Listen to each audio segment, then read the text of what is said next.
Hello, Pyramid Energy Collective. If I were to describe the energy lately, I'd say that it feels as though life is in a state where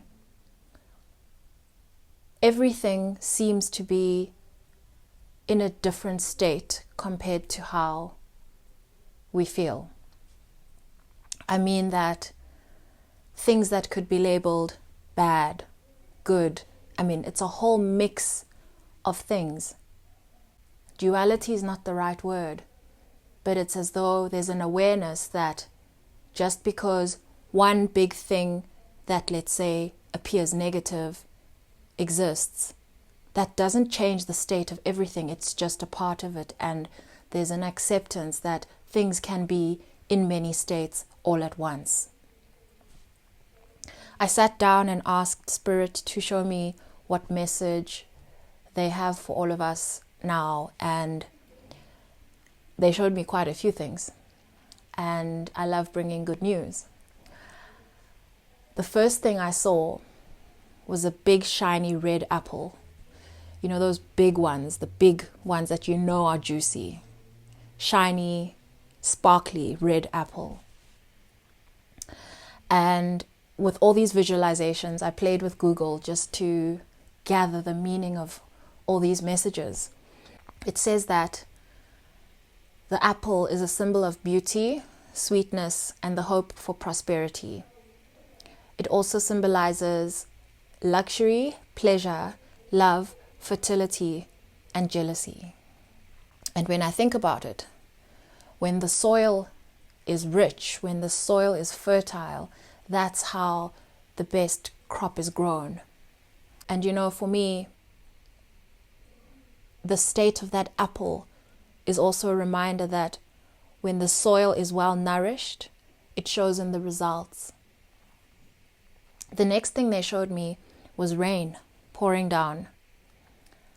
And it says here that rain is often associated with life, growth, and renewal. It also speaks of God's grace and provision. It says that rain has been a source of inspiration for artists, writers, and thinkers throughout history, a divine blessing. They also showed me sparks. And it says here, in Gnosticism, I don't know if I'm pronouncing that correctly, the divine spark is the portion of God that resides within each human being. The purpose of life is to enable the divine spark to be released from its captivity in matter and re-establish its connection with, or simply return to God, who is perceived as being the source of the divine light. And so the next thing I asked was, why are they showing us this? Who is this message for? And they showed me a bare tree, a tree with no leaves. And this is seen as a symbol of death and loss. There's something barren about a tree with no leaves. But the thing is with death is we know that a new life is coming with death. It's a transformation. It's not an ultimate death.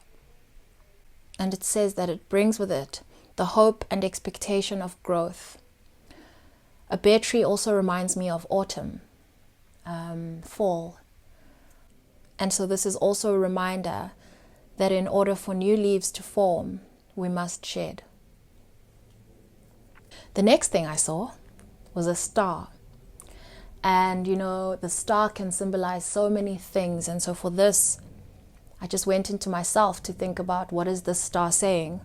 And in the tarot, we speak of the star as the healer, and we also see the star as a star, quite literally, someone that stands out.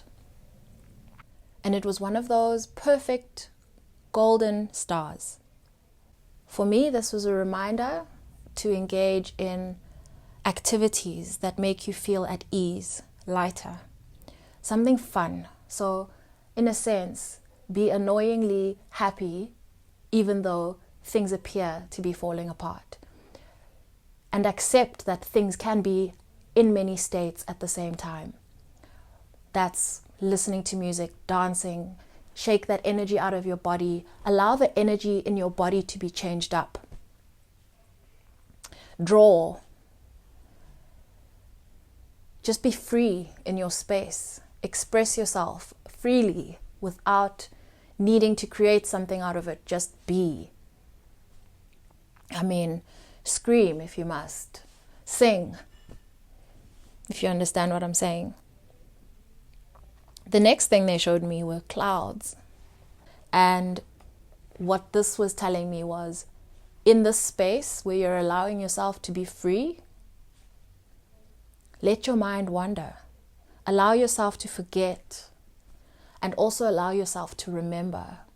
So just let those thoughts flow through you. You know, when you remove your mind from work you've got to do and expectations, and you just allow your body to move, or you just express yourself and allow yourself to be free, the thoughts flow in and out quite easily. They start to flow in and out quite easily. Don't judge them, but allow them. It's almost like there's a window for you to observe these thoughts. The good ones, the bad ones, if there's any such thing as good and bad, to observe all of them.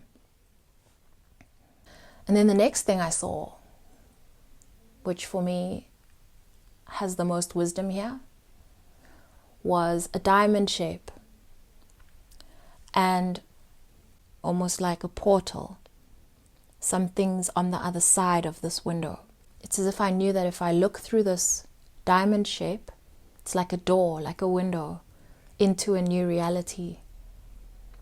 And I saw myself looking through it like there's something that can only be seen through this particular shape. So I looked up what this diamond shape symbolizes, and it says the 4 elements of a successful relationship: trust, understanding, honesty, and communication. For me, this was around the relationship with oneself, the relationship you have with yourself. To foster trust with yourself, and where you see you need to develop yourself in those areas where you do not trust yourself. To develop an understanding of yourself, and also an understanding with yourself, agreements with yourself, ways to move forward.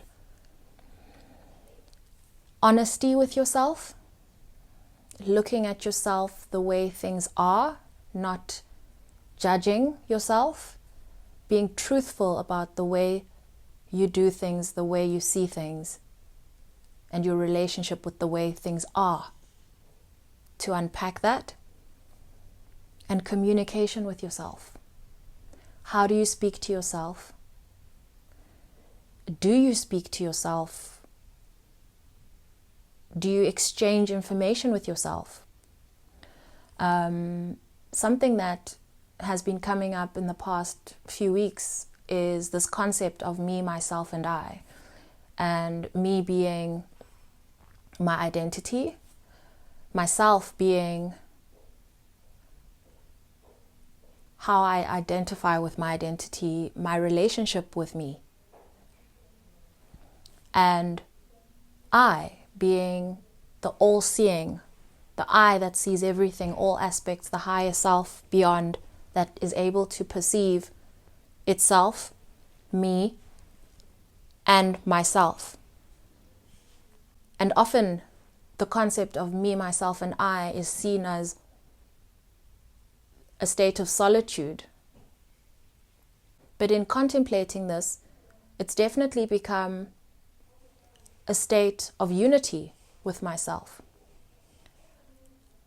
And these facets of myself are now open to communicating with each other, to access information from each of them. They each have a different perspective, which is really valuable in how I move forward with a greater level of self-awareness and a greater awareness of what is waiting for me on the other side. because that also adjusts how I move forward in alignment. And so Spirit is inviting you to build your relationship with yourself. There is something to be cultivated there.